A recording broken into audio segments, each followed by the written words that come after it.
Welcome. Today's Friday. My name is George Geary, and we've had a full week of Walt Disneyland foods that I created or worked on back when I worked as a pastry chef. And today's the day that everybody's been waiting for because it's corn dogs. And the reason why I did this show for this week was because of the corn dogs. Up on the Disney website, they say that they were never made there and they bought them frozen, and then they said that they did the batter somewhere else, all sorts of things. So this is the truth because I created it and I have all of the documentation. The original would make 100 corn dogs. And many people this past week have said, are you making the corn dog recipe? I remember where we had to come to the bakery and get that stuff, and it was so sticky and gooey because we have honey in it. And what they did is on day one, Monday, I did cornbread from the Big Thunder Ranch. And when they came to me and they said, George, we need a new product for a new little vending thing out on Main Street because the Plaza Inn was going down for rehab, which all locations would go down for rehab. And while it's on rehab, we also are having this thing called State Fair Days. And I believe, I'd have to look it up, it's 88, 89, around in there. So they showed me this old looking, repainted bus that was red that looked like a 1890s type of vehicle. And they said, we're going to do this. What do you think we could do would be a full menu item? And I said, we don't have corn dogs. We could do that. And so we thought of buying it.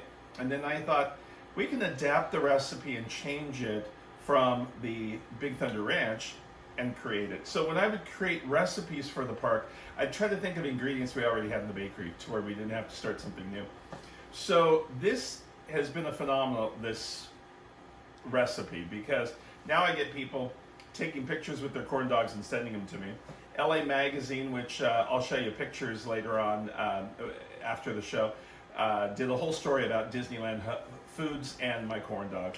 And I put this in my fair book. So if you want to buy the recipe, it's also a book that has recipes in it. I'm going to check the oil on this because we have to, while I'm talking to you. So what it is, it's the corn dogs were larger than the ones we're going to make today. I wasn't going to get the big foot long. That's the problem, is you're going to have to use a pot like this to make corn dogs, and by using a longer hot dog, it won't work very well. So I'm trying to make it work as perfect as possible for you and all the ingredients. First of all, I'm using like a popsicle stick in my corn dog, in the dogs itself. We used a skewer. One person, that's all their 8-hour shift would be, is skewering hot dogs. The key to this, and Ginger is one of them, and she's probably watching right now because she was one that said, oh, those corn dogs. We thought it was going to be temporary, probably about 6 weeks. It's still there since, 15, 20 years now. So you have to dry off the dog. You have to hold it like this, because if you don't, you're going to get, this will puncture the side. So this way, you push it in about 3/4 in, and you can feel it go in, and if it starts puncturing the edges, then you kind of move it to the right or the left, whichever way, and that's it. So then, because you want the perfect hot dog and the perfect corn dog, when you make these, you don't want the stick while people are walking around to fall off. So make sure you dry the hot dog completely. And I was asked what type of hot dogs, and I don't know if we used Oscar Mayer or what, because if it wasn't a sponsor, we didn't care. So it's still working. So, all right, here's our mixture. The hard part about this is you have to mix it in two different things, all the dry and all the wet. So we have all-purpose flour, yellow cornmeal, we have granulated sugar. The whole recipe is on my blog, so you can see it there. We've got baking powder, sea salt, dry mustard powder. That was one ingredient we didn't have in the bakery all the time, so we had to start bringing that in. We blend that up. This is more of a savory thing, and the bakery at Disneyland did all sweet. And once in a while, we'd switch over. One time we had to make fresh orange juice. We had the orange juice machine in the bakery. They thought, oh, fresh orange juice in the morning, that would be good. Somebody would get a wild hair and tell us, we got to make orange juice now. So now we have whole milk, and we have an egg, and oil. And this was the sticky part that Ginger did not like. I just saw Ginger last year at a candy store, and I hadn't seen her since '93 when we closed the bakery. And that's what's good about Facebook is you feel like you're seeing everybody still, even if you aren't. So there's that. Now we're going to whisk this so that egg gets all blended and all of the liquid gets in there. And we're going to incorporate both of these together. Now, what I'm doing is, we didn't do this at Disney. I'm going to take a cup to put the batter in, so when I dip it, it'll go all the way straight down. Doesn't that seem smart? We had big buckets that were this big, so we didn't have to worry about it. So we're going to incorporate the flour and the liquid together. And I will put it into that. Neil's here.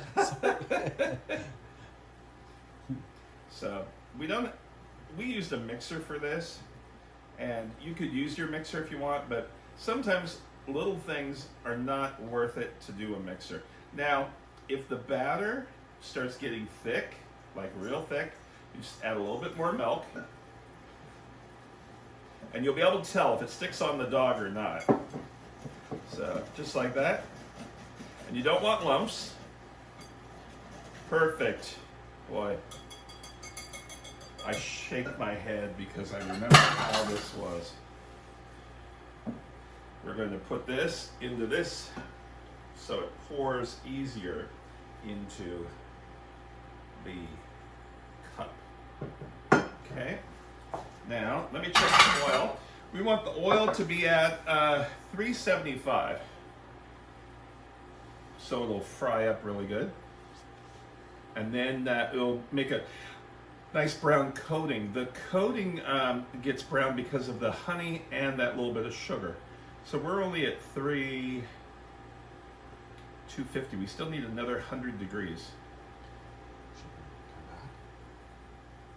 So we'll be back when this gets up to temperature.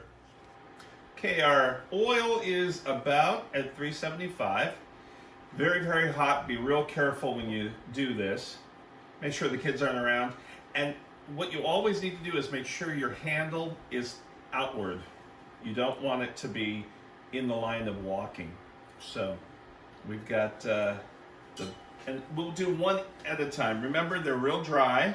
I took my batter and put it into a drinking cup, and I asked Neil if he wanted to have a protein shake, and he said no. I don't know why. But you'll dip it once, and then twice. Take this with you over to the oil. I'm going to do this one like this, and then Neil will do a close-up of all this. As soon as it stops dripping, go like that, and place it into your hot oil. It will fall to the bottom and then come back up. So, see where it came back up? We'll show you in a full one. And I have a skewer here. I touched the tip of the dog, so a little bit. But you just move this around until all sides get toasty brown. So we'll do another one with a close-up. This will take about 5 to 6 minutes to fry completely.